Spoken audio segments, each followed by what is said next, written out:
Hello नमस्कार दोस्तों, मैं धीरज कुमार एक बार फिर से आप लोगों का बेटर एजुकेशन क्लासेस पर स्वागत करता हूं। दोस्तों आज हम लोग करने वाले हैं प्रीवियस से संबंधित क्वेश्चन। इसमें आप लोगों को कुछ करंट अफेयर्स का क्वेश्चन भी देखने को मिलेंगे। तो चलिए शुरू करते हैं। पहला क्वेश्चन है कि निम्नलिखित में कौन नवीकरणीय ऊर्जा का स्रोत है। तो आपका ऑप्शंस है सौर ऊर्जा, पवन ऊर्जा और ज्वारीय ऊर्जा।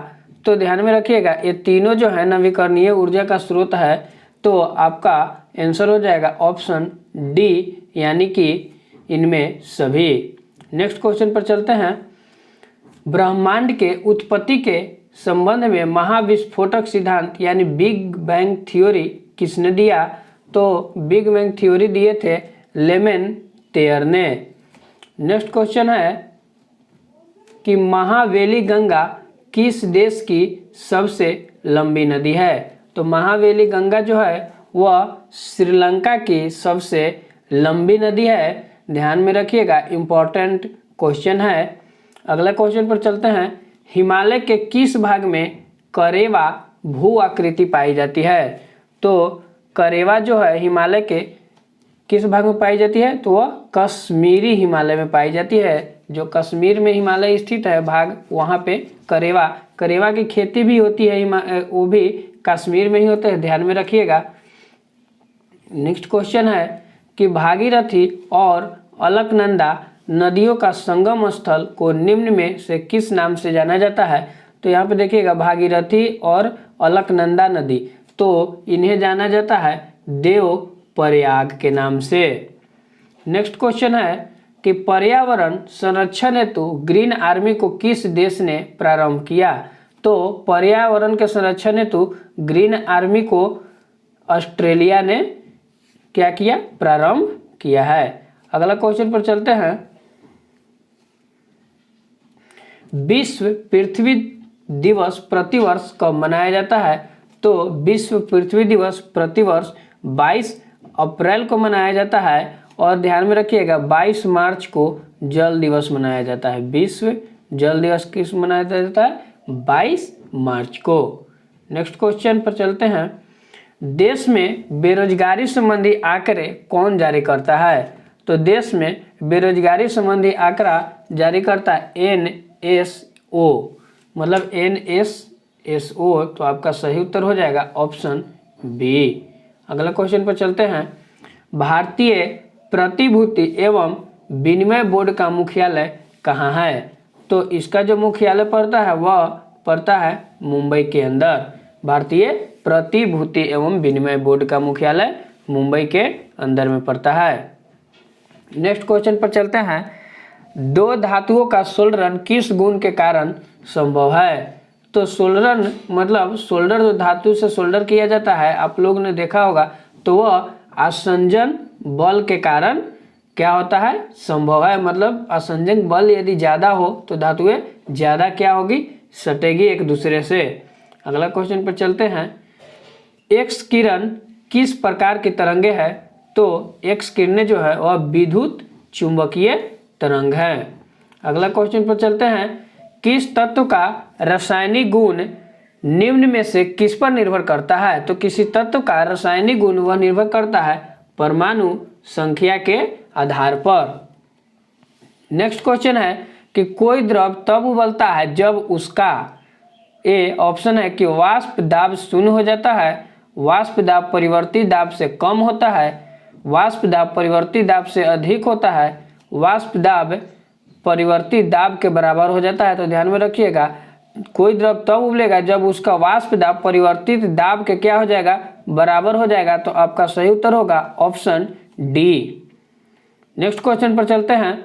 कार्बनिक यौगिक से संबंधित निम्न में से कौन सा कथन असत्य है। यहाँ पे असत्य बताना है, ध्यान से क्वेश्चन पढ़िएगा, क्योंकि कभी कभी असत्य जो है वो सत्य नजर आता है लोगों को। तो पहला है ऑप्शन कि वे जल में घुलनशील नहीं है, बी वे सहज ज्वलनशील नहीं है, सी उनका गलनांक तथा क्वथनांक निम्न होता है, डी उनमें मुख्यतः कार्बन और हाइड्रोजन होता है। तो असत्य पूछा है, तो देखिए यहाँ पे जो बी ऑप्शन है वे सहज घुलनशील नहीं हुए, तो ये गलत है। कार्बनिक यौगिक जो है वो क्या होते हैं, सहज घुलनशील भी होते हैं। तो इसका जो सही उत्तर होगा वह होगा ऑप्शन बी। अगला क्वेश्चन पर चलते हैं। निम्न में से किसे मीठा शर्करा कौन सा है, मतलब निम्नलिखित में कौन सा मीठा शर्करा बताना है कि इनमें से कौन सा मीठा शर्करा है। तो ध्यान में रखिएगा इसका जो आंसर होगा वो ऑप्शन सी होगा, यानी फ्रक्टोज। यह फलों में पाया जाता है, तो ऑप्शन के हिसाब से ए क्या है, सबसे मीठा शर्करा है। नेक्स्ट क्वेश्चन पर चलते हैं। अब नेक्स्ट क्वेश्चन है कि सही सुमेलित कीजिए, यानी कि हमको मिलाना है कि इनमें से कौन सा सही है। तो अब देखिए ऑप्शन ए में है B1, तो B1 का रासायनिक नाम जो होता है वह होता है थायमिन। तो एक का हो जाएगा 2, तो एक का 2, देखिए बी सी और डी दोनों में है। और विटामिन B2 यानी कि राइबोफ्लोविन, तो बी का 3, ठीक है, तो बी का 3। अब बी में देखिए बी का 3 केवल ऑप्शन डी में है, तो हमें आगे चेक करने की आवश्यकता नहीं है। इसका आंसर जो होगा वो क्या होगा, ऑप्शन नंबर डी। आगे भी देख लीजिए विटामिन B6 का होता है पायरिडॉक्सिन और B12 का होता है साइनोकोबालेमिन। तो इसका सही उत्तर क्या हो जाएगा, ऑप्शन डी। अगला क्वेश्चन पर चलते हैं। राज्य पुनर्गठन आयोग का गठन कब किया गया। तो देखिए यहाँ पे कि गठन पूछ रहा है कि राज्य पुनर्गठन आयोग का गठन कब किया गया।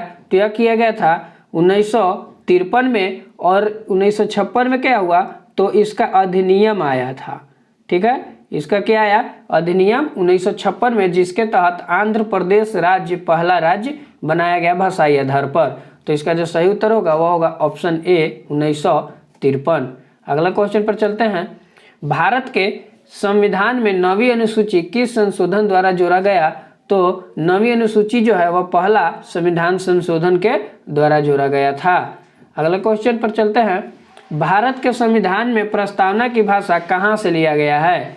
तो भारत के संविधान में प्रस्तावना की भाषा ऑस्ट्रेलिया से लिया गया है। अगला क्वेश्चन पर चलते हैं। किस हड़प्पा स्थल से धान की भूसी का साक्ष्य प्राप्त हुआ है। तो धान के भूसी का साक्ष्य रंगपुर से प्राप्त हुआ है। नेक्स्ट क्वेश्चन पर चलते हैं। किस अनुच्छेद में कहा गया है कि भारत का कोई नागरिक किसी अन्य देश से बिना राष्ट्रपति की आज्ञा से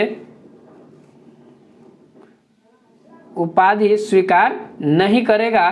तो यहाँ पे देखिए आपका ऑप्शन है अनुच्छेद 14, अनुच्छेद 18, तो अनुच्छेद 26 और अनुच्छेद 21। तो इसका जो सही उत्तर होगा वह होगा अनुच्छेद 18। 18 में ही उपाधियों का अंत है, तो अनुच्छेद 18 में राष्ट्रपति की आज्ञा से के बिना कोई भी उपाधि स्वीकार नहीं करेगा। नेक्स्ट क्वेश्चन पर चलते हैं। नेक्स्ट क्वेश्चन है कि सेंट्रल हिंदू कॉलेज की स्थापना किसने किया। तो सेंट्रल हिंदू कॉलेज की स्थापना किया था एनी बेसेंट ने। अगला क्वेश्चन पर चलते हैं। निम्न में से कौन प्राकृतिक बहुलक है। तो प्राकृतिक बहुलक पूछा है तो यह होगा सेलुलोज, क्योंकि नाइलॉन, पीवीसी, बेकेलाइट ये सब कृत्रिम बहुलक नहीं है। नेक्स्ट क्वेश्चन पर चलते हैं।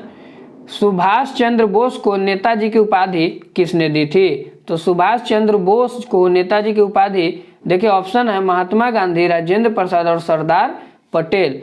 तो ये तीनों ही नहीं होंगे, यानी इसका सही आंसर होगा क्या, उपर्युक्त में से कोई नहीं। तो किसने दिया था, तो यह दिया था हिटलर ने। ध्यान में रखिए कौन दिया, हिटलर ने क्या दिया था, नेताजी की उपाधि दी थी सुभाष चंद्र बोस को।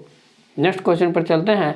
वानर सेना तथा मंजरी सेना का संबंध किस आंदोलन से है। तो यह है सविनय अवज्ञा आंदोलन से। सविनय अवज्ञा आंदोलन जो 1930 में चलाया गया था गांधी जी के द्वारा, उसमें उनकी सेना को वानर सेना और मंजरी सेना कहा गया है। नेक्स्ट क्वेश्चन पर चलते हैं कि नेक्स्ट क्वेश्चन है कि इंटरनेट के पत्ते में पद HTTP का सही विस्तृत रूप क्या है, यानी कि HTTP का क्या बताना है, फुल फॉर्म।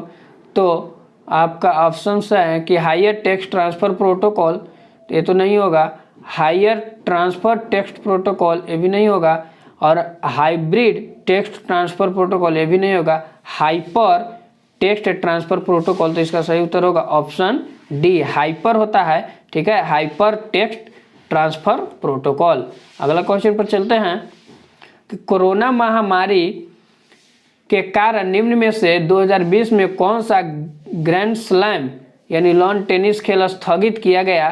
तो ध्यान में रखिएगा, बहुत इंपॉर्टेंट क्वेश्चन है। यह स्थगित किया था विंबलडन, और एक बार और ये विंबलडन स्थगित किया गया था विश्व युद्ध के समय। तो अब तक केवल 2 बार ही इसे क्या किया गया है, स्थगित किया गया है।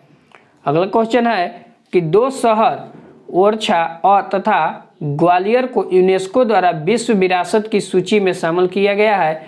तो यह शहर किस राज्य में है। तो ओरछा और ग्वालियर मध्य प्रदेश में है। नेक्स्ट क्वेश्चन पर चलते हैं, भारत का पहला चंदन संग्रहालय कहाँ खोला गया है। तो चंदन संग्रहालय कर्नाटक राज्य में खोला गया है। नेक्स्ट क्वेश्चन है कि हाल ही में अजीत जोगी का निधन हुआ, वह किस राज्य के पहले मुख्यमंत्री थे। तो अजीत जोगी तो पहले मुख्यमंत्री थे छत्तीसगढ़ के, जिनका कुछ समय पहले ही क्या हो गया, निधन हो गया, और ये पहले मुख्यमंत्री थे, ठीक है, छत्तीसगढ़ के पहले क्या थे, मुख्यमंत्री थे, जिनका निधन हो गया। नेक्स्ट क्वेश्चन पर चलते हैं, किस राज्य ने गोधन न्याय योजना चलाने की घोषणा की है। तो गोधन न्याय योजना छत्तीसगढ़ की योजना है, जिसके तहत गाय का गोबर सरकार लेती थी 2 रुपये केजी, और उससे खाद बनाकर 6 या 8 रुपये के हिसाब से क्या करती थी, वह बेचती है।